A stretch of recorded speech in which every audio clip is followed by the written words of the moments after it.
আসসালামু আলাইকুম। আজকে আমরা ডিজিটাল ইলেকট্রনিক্সের ডেসিমেল থেকে হেক্সা কনভার্সন এবং হেক্সা থেকে ডেসিমেল কনভার্সন দেখব।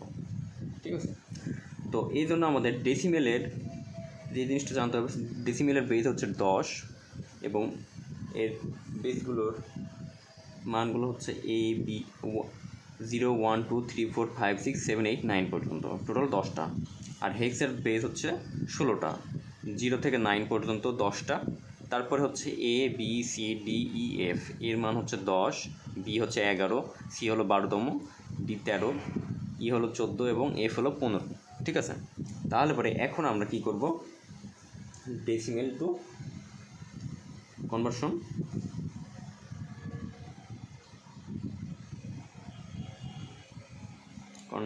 of decimal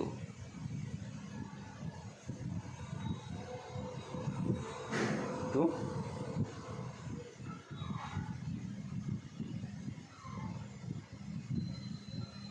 decimal two hexadecimal conversion. ঠিক আছে, তো আমরা একটা মান নিচ্ছি ডেসিমেলের, সেটা হচ্ছে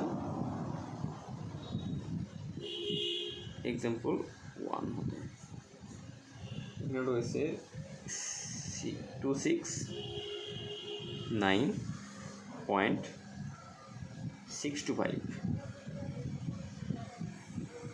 ঠিক আছে, একে আমরা ডেসিমেল থেকে কনভার্ট করব হেক্সাডেসিমেলে, যার বেস হবে 16।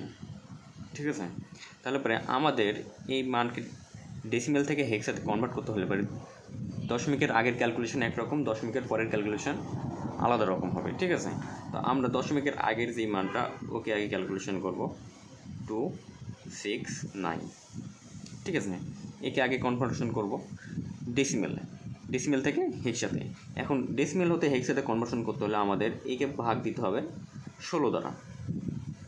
ঠিক আছে, একে এখন যদি আমরা 16 দ্বারা ভাগ দিই তাহলে আমাদের হচ্ছে 269 ভাগ হচ্ছে 16, তাহলে আমাদের কত হচ্ছে 16.8125। ঠিক আছে, আমরা দশমিক আকারে নিব না, আমরা কিসে নিব, আমরা নিব হচ্ছে ভাগ শেষ আকারে। ভাগ শেষ কত থাকবে ওটা আমরা দেখতে, ওটা আমাদের লাগবে। তাহলে আমরা এখন পূর্ণ সংখ্যা পাচ্ছি 16, তাহলে 16 দিয়ে 16 যদি গুণ করি তাহলে আমরা কত পাচ্ছি 16 ইন্টু হচ্ছে 16, তাহলে আমাদের হচ্ছে 256। তাহলে এখানে ছিল কত 259 থেকে 256 যদি বাদ দিই আমাদের ভাগ শেষ যেটা থাকবে। এখন 16 দ্বারা ভাগ করলে আমাদের ভাগ মানে হচ্ছে 16 বার ভাগ করা যাবে এবং ভাগ শেষ পাবো আমরা 13। বোঝা গেছে কি? আচ্ছা, 16 দিয়ে যদি আমরা একে ভাগ করি তাহলে আমাদের মান আসতেছে 256। পূর্ণ সংখ্যা 16 দিয়ে 16 গুণ করলে পরে আমরা হলো 256 পাবো। ঠিক আছে, তাহলে পরে এই বড় মান থেকে আমরা 256 যদি ভাগ দিই তাহলে আমাদের ভাগ শেষ পাবো আমরা 13।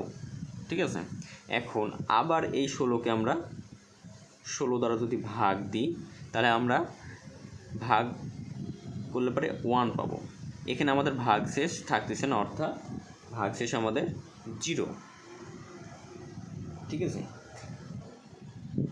তাহলে পরে এই 1কে যদি আবার আমরা 16 দ্বারা ভাগ করি তাহলে ভাগ শেষ কিছুই ভাগফল কিছু থাকতেছে না, জাস্ট ভাগ শেষ আমাদের 1 থাকতেছে। তাহলে পরে এখানে আমাদের এই 1301 আমরা এখন নিচ থেকে উপরে কাউন্ট করব, নিচ থেকে উপরে। তাহলে পরে একের জায়গাতে আমরা এখন কি করব, ডেসিমেল থেকে হেক্সাতে নিয়ে যাবো। তাহলে পরে এক এই মানটা কত 1। ঠিক আছে, একের মান হচ্ছে 1, তারপরে 0-র মান হচ্ছে 0, আর ডেসিমেলে হেক্সাতে 13-র মান কত, 13-র মান হচ্ছে ডি। তাহলে পরে আমাদের 269 এই ডেসিমেল থেকে বাইনারিতে আমরা ডেসিমেল থেকে হেক্সাতে কনভার্ট করলে আমাদের মান পাচ্ছি 1 0 এবং 13। এখন 13-এর মান কত আমাদের ডি। ঠিক আছে, তাহলে পরে ডি 10 ডি, এটা আমাদের হেক্সা হয়ে গেল। ঠিক আছে, এখন আমরা করব কি, দশমিকের ওপাশের মানগুলো করব। দশমিকের ওপাশের মানগুলো করতে হলে আমাদের 0.625। ঠিক আছে, একে আমাদের 16 দ্বারা গুণ করতে হবে। একে এখন যদি আমরা 16 দ্বারা গুণ করি তাহলে আমরা মান পাবো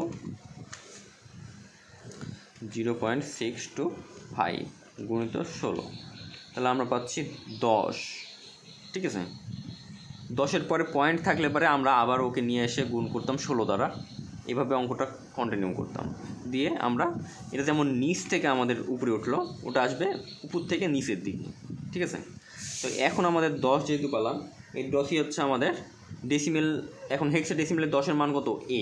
তাহলে আমাদের 0.625 এর ডেসিমেল থেকে হেক্সাতে মানে নিয়ে গেলে পরে আমাদের হচ্ছে 10, আর 10 মানে a, এটা হচ্ছে 16। তাহলে লাস্ট ফিনিশিং উত্তরটা হচ্ছে আমাদের 269.625 এর decimal two binary 10D.A, base হচ্ছে 16। এটা আমাদের অ্যান্সার। ঠিক আছে, এখন আমরা করব হেক্সাডেসিমেল হতে ডেসিমেলের কনভার্সন।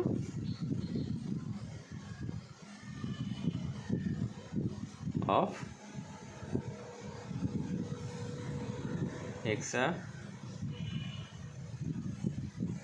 Hexadecimal to decimal. ঠিক আছে, এখন হেক্সাডেসিমেল থেকে ডেসিমেল কনভার্সন করতে হলে পরে আমাদের একটা এক্সাম্পল নিই। এক্সাম্পল নাম্বার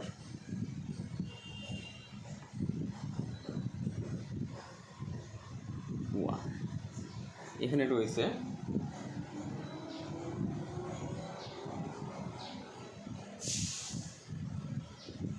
1AC.48, এটা আছে আমাদের হেক্সাতে। একে আমাদের কনভার্ট করে আনতে হবে ডেসিমেলে। ঠিক আছে, তো একে কনভার্ট করতে হলে আমরা যে কাজটা করব সেটা হচ্ছে এই 1C। ঠিক আছে, এই সি এর মান কত আমাদের? সি এর মান আমাদের 12। তাহলে পরে এখানে আমরা এই সি ইন্টু আমরা দশমিকের আগের যে মানগুলো সেগুলো আগে চিন্তা করি। দশমিকের আমাদের যেহেতু বেস, তাহলে পরে সি এর মান হচ্ছে আমাদের 12। তাহলে 12-র সাথে দশমিকের আগে অর্থাৎ 16-র পাওয়ার হচ্ছে 0 হবে, আমাদের গুণ করলে 16-র পাওয়ার 0 হবে। এবং তার আগে রয়েছে এ, তাহলে এ হচ্ছে 10, তাহলে 10 ইন্টু 16-র পাওয়ার হবে 1। এখন তার আগে আছে 1-এর মান তো 1ই, 1 ইন্টু 16-র পাওয়ার হবে স্কোয়ার। ঠিক আছে, আবার এর বিপরীত দিকে অনুরূপ পয়েন্টের ওপাশে 4 রয়েছে, তার সাথে আমাদের বেস হলো 16, পাওয়ার হবে ইনভার্স 1, আর 8 ইন্টু 16 ইন্টু পাওয়ার হবে ইনভার্স 2। ঠিক আছে, তাহলে পরে 1 ইন্টু আমরা কি দেখলাম, পাওয়ার 16-এর পাওয়ার হচ্ছে স্কোয়ার। ঠিক আছে, 16-এর পাওয়ার আমাদের স্কোয়ার, প্লাস হচ্ছে এ মানে হচ্ছে আমাদের 10 ইন্টু 16-এর উপর পাওয়ার হচ্ছে 1, প্লাস হচ্ছে সি মানে হচ্ছে আমাদের 12 ইন্টু 16 পাওয়ার 0। তারপরে হচ্ছে দশমিকের উপরে আমাদের রয়েছে 4। ঠিক আছে, এটা আমাদের দশমিকের ওপাশে, তাহলে এখানে আমাদের একটা দশমিকের ওপাশের মানটা হচ্ছে 4 ইন্টু 16, পাওয়ার আমাদের প্রথমে থাকবে ইনভার্স 1, প্লাস হচ্ছে 8 ইন্টু বেজের পাওয়ার হচ্ছে ইনভার্স 2। তাহলে এই মানটা আমরা জাস্ট ক্যালকুলেশন করব, তাহলে পরে আমাদের উত্তর চলে আসবে। তাহলে পরে আমরা 1 ইন্টু 16 পাওয়ার হচ্ছে স্কোয়ার গুণিত যোগ হচ্ছে 10 ইন্টু 16 পাওয়ার হচ্ছে আমাদের 1, যোগ হচ্ছে 12 ইন্টু 16 পাওয়ার 0 মানে হচ্ছে 1, তারপরে 4 ইন্টু 16 ইনভার্স মানে -1, যোগ হচ্ছে 8 ইন্টু 16 ইনভার্স 2। ঠিক আছে, আমরা এখন ইকুয়াল করলে আমাদের মান আসতেছে 428.28125। ঠিক আছে, তাহলে এটাই আমাদের ডেসিমেল থেকে হেক্সাডেসিমেলে কনভার্সন। ঠিক আছে, এটা আমাদের বেস হচ্ছে, সরি, হেক্সাডেসিমেল থেকে ডেসিমেলে কনভার্সন, এর বেস হচ্ছে আমাদের 10। এটাই আমাদের উত্তর। আশা করি অঙ্কটি সকলে বুঝতে পেরেছেন।